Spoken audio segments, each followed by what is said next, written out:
Today I'm going to be going through a carburetor on a Kawasaki KLT-250. This is the Kawasaki three-wheeler, and we've obviously got the carburetor off at this point. We've got our throttle cable that comes down into this area here, and we've got that removed and taken off of the slide, and I'll show you how to do that when we get to that point. Something a little bit unusual about this carburetor is the choke assembly here. When you've got that completely opened up there, air will obviously flow through there freely. When you have it closed, you've got a small window here that will open, and it's a spring-loaded flap there that'll let air flow in. At the same time, when you push that lever up there, it's gonna essentially completely close that venturi there. And then you're pulling air through here. Also, what you're doing is opening up slightly your slide there. And you can see it from this side there, and you won't even hardly, the slide is down in there. You won't even hardly see that slide move up or down when you do that, when you have the carburetor off. But you can see here, it'll pivot slightly. And this pivot point here, when that choke is engaged there, it's gonna go ahead and hit that slide there and push that up. And that's what's underneath these three Phillips screws here, is that that butterfly assembly there that actually takes and pushes that slide up. So that's that system there. We've got your fuel coming in here, which would be coming from the fuel tank. It's gonna flow through here into this port and then down into our carburetor bowl here, and I'll show you that here in a second. To drain the fuel out of this bowl here, take either a Phillips screwdriver or a flat screwdriver and put some pretty good pressure on there so you don't round this screw off, and just loosen this bolt here. Couple turns there, fuel will start flowing out this bottom nipple here.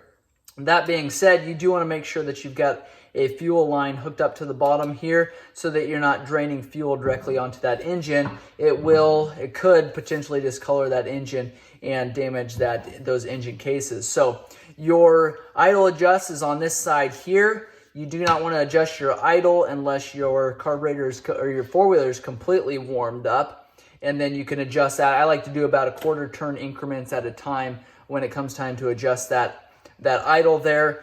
Turn it clockwise, it's going to raise your idle. Counterclockwise, it's going to lower your idle, so keep that in mind.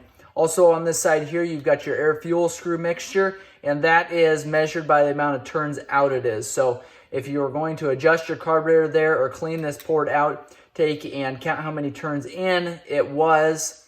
And if your four-wheeler is running good, you can take that number of turns and turn it out when it comes time to put your carburetor back together again. So to show you what I mean there, to remove your air-fuel screw then, again, if you're going to count how many turns in it is, take and go half turn, 1.5, and it's about 1 3/4. So then when you go to remove this screw, you just take and unscrew it all the way out. When it comes time to put it back together again, you want to make sure that you completely seat it and then turn it out.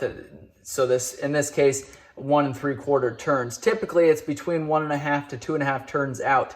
Underneath of this screw here, you've got a spring, then you have a metal washer, and then you have a rubber O-ring. If you buy a carb kit for this three-wheeler here, or for this carburetor, you will receive in there a rubber O-ring, then you'll receive a washer, then a spring, and then this screw here. And again, it goes in that order, so make sure and put it back in that order there.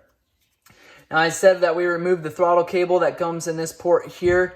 You can go ahead, typically you do this on the three-wheeler here. Go ahead and remove this cap, so this carburetor is going to be sitting just like this. Take and pull that cap out. Now, when you pull the throttle cable with your the spring and cap here, your slide will also come with it, and it'll come up just like that. Now, if you're disconnecting your throttle cable, these, again, will still be connected there. You can take and actually push down your throttle cable and unhook it from this round tab here. Unhook it, slide it out here, bring it up here, and remove it out this port here. You can see it's a larger round hole there. So again, throttle cable in here, push it down slightly, slide it up. It'll have a little ball or a little end cap on there. Slide it up, and then pull it out this tab right here. I wish I had that throttle cable in front of me to show you how to do that there. Fairly simple, and once you do it the first time, you'll know exactly what you're doing. Now, since we have this off, to clean this up really good. Take small pliers there and just take needle nose pliers. Grab that. You can actually pull that holder in there. It's a little bit spring loaded right here on either of these sides here. So you want to make sure you don't damage those areas because that's what holds your needle in there. Your needle, then you can just take your lower finger here, push that needle out, make sure that's cleaned up and in good condition. There's 5 different grooves here, and you can set this needle on the correct clip setting here, depending on your riding conditions and your altitude, what's done to your 3-wheeler. Going back together then, set that down in there. That needle, make sure it goes in the right slot there. Then you can take your clip there, push it down, again, making sure you don't bend or break those tabs off there. And then your needle will stay in there just like that. We'll set this aside while we take apart the bowl of the carburetor there. You've got your Phillips screws. There's 4 of them on the bottom here. Just take and remove these. All right, we can go ahead and remove these 4 Phillips screws there, set those aside. Take our bowl off here. You want to inspect this O-ring here, make sure it's in good condition. Clean up any dirt and debris that's down inside this bowl here.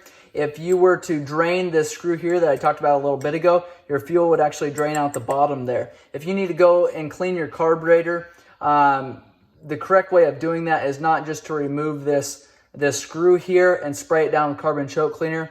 That will clean out the outside of the carburetor. It'll also drain the fuel that's in this bowl, but typically any dirt and debris is going to stay in this bowl here, and you want to make sure you remove this bowl to get it cleaned out properly. The other thing about this is, here's your overflow. I'm going to put it here so you can see what I'm talking about. When fuel is sloshing around in your carburetor here, you've got fuel that's going to come up into that port there. It's going to drain out your overflow tube there.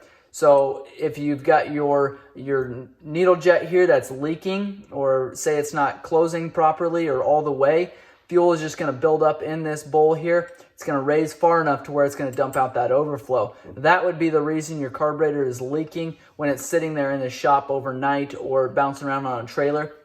Typically when it's bouncing around the back of a pickup or in a trailer, you will have some fuel drip out the bottom, this bottom tube here, because that fuel is sloshing around in this bottom bowl area. So that float is going to constantly be bouncing up and down, allowing more fuel to get inside your bowl here and then going through your overflow. That's why it's always a good idea to shut that fuel off before you trailer your 3-wheeler anywhere. We've got our bottom pin here to remove your float and your needle valve here. Take a screwdriver, a pick, push that out, and then you can take small pliers and pull it out.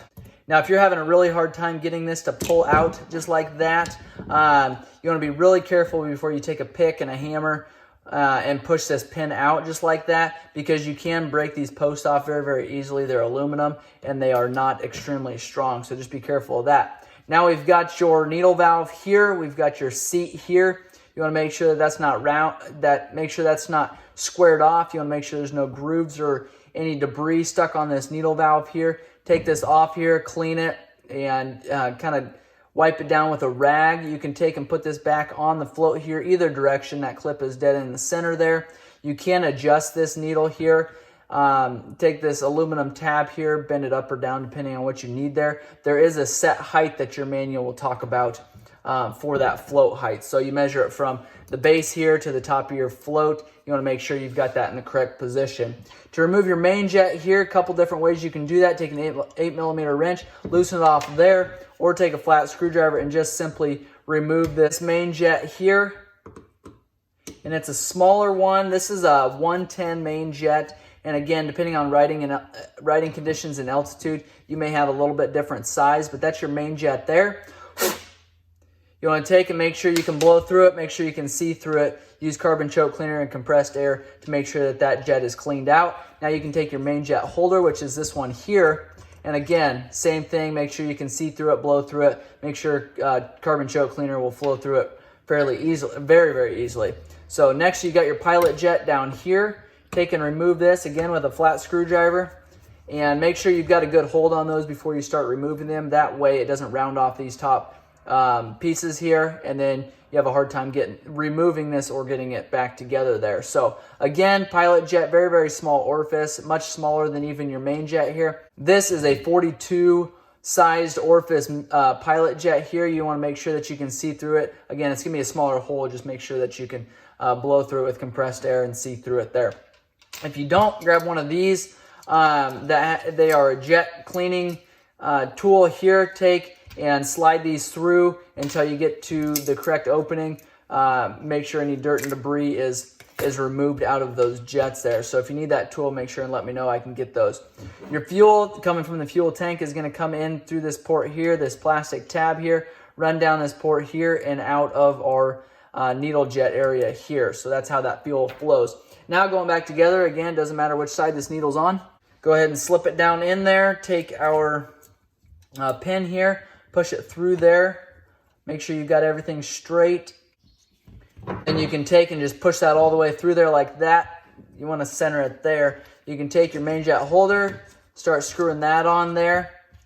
And then you've got your main jet here. We can take and slide on. Take your flat screwdriver here. And a lot of times you'll tighten up both the main jet holder and the main jet. This main jet works with this slide here and this needle here. So your slide that's going to come down there, when you give it throttle, is going to lift this slide up. I'm not sure if you're going to be able to see down in there or not. Be able to lift this slide up, allowing more fuel to flow through your main jet here. If you've got a main jet that's too small, when you're giving it gas, there's not going to be enough fuel that's going to be flowing through your main jet to get up into your engine there. If you've got one that's too big, as soon as you start giving it gas, you will allow too much fuel to flow through that main jet and up here. If you have your clip adjustments in the incorrect position, your fuel is going to not be allowed up through your main jet as soon or too soon, depending on where that clip is, and you're going to be running a lean mixture. That's why it's so important to have those settings exactly where you need to be. Check to make sure you've got the main jet size on there correct. Also, same with the pilot jet here. If you start your three-wheeler, let it sit there idle, you may have enough fuel to keep that three-wheeler running, but you may not be getting that engine enough fuel sitting there idling. It could be running lean, or vice versa. It could be running too rich if you've got too big of a pilot jet in there. So you want to double check that you've got the correct size. Just want to warn you about this. If you purchase a unbranded aftermarket rebuild kit for these carburetors, you want to make sure you've got the right size jets in there. A lot of times, because Ken makes these jets, they're not specific to Kawasaki, they're specific to Ken. A lot of times these aftermarket unbranded cheaper jet kits will come with the incorrect size of jet. Sometimes a lot of these kits will even come to where they are, they'll say have a number on here. Sometimes they don't even have a number on there, but they will be the wrong size because they just kind of throw these kits together. And you want to make sure, again, that your gasket here is the correct size there. Make sure your needles are the correct size. Make sure those orifices are all cleaned out. At the same time, if you purchase an aftermarket unbranded carburetor for this machine, exact same thing. You want to make sure that those jets are the right size. You have to make sure that these orifices, even say your orifices down here that allow air to flow through there, a lot of times they'll send these carburetors that these aren't even drilled out. They are just basically false ports there. Sometimes they won't have this flap in there. Sometimes your idle adjust is stripped out or doesn't work at all. So just make sure that you're buying good quality parts as opposed to buying something cheap, trying to save a couple dollars, and then end up screwing up your motor there because you went with a cheap carburetor there. So putting our pilot jet in there, screw it all the way in. Again, make sure that you've got a good hold on there. Make sure you've got the right size screwdriver in there before you tighten that up. That way you're not damaging that jet there.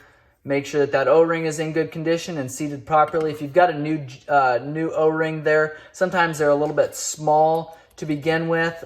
So it seems like you need to stretch it a little bit, or maybe it's too big. I'll take a little grease, put it on there just enough to hold it into place there while you flip that bowl upside down and put it on. You could actually take the carburetor, flip it upside down, and slide that bowl on if that would be easier.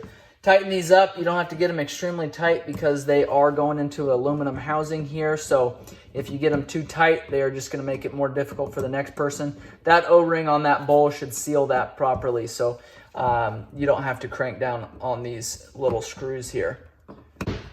Going to the top, putting that throttle cable in, make sure slide it down through that port there, and then slide it down through the spring. Then what I do is take my fingers there, and I'll actually pull on that spring there, slide it through, again, through that port there, slide it all the way down, and then I'll take then, slide all the way down, and then release that just like that, and that'll lock that throttle cable in position there. If you are, when you put this slide in, it'll actually only go down all the way in one direction there. You want to make sure you get it so the long groove there is opposite of the idle side. So this shorter, fatter groove there is on the idle adjust side. Slide that down. You want to make sure that your needle goes down into that main jet area, goes all the way down there, and it's not pushing that needle up, back up and out. So then take and make sure you get that cap on here straight. Again, aluminum threads, and they are very, very fine. So you want to make sure that that slides on there properly. Make sure you don't start cranking on it until you get that threaded in there correctly. So that is a carburetor on a Kawasaki KLT-250. There'll be a couple other models that have that exact same carburetor. Make sure and check out my videos on the rest of these KLTs. I've got a handful of them that I'm going to be restoring, so check those videos out. We'll produce those as we make them. Appreciate you guys watching. Give us a thumbs up if this has been helpful. Make sure you like and subscribe to our channel, and thanks for watching.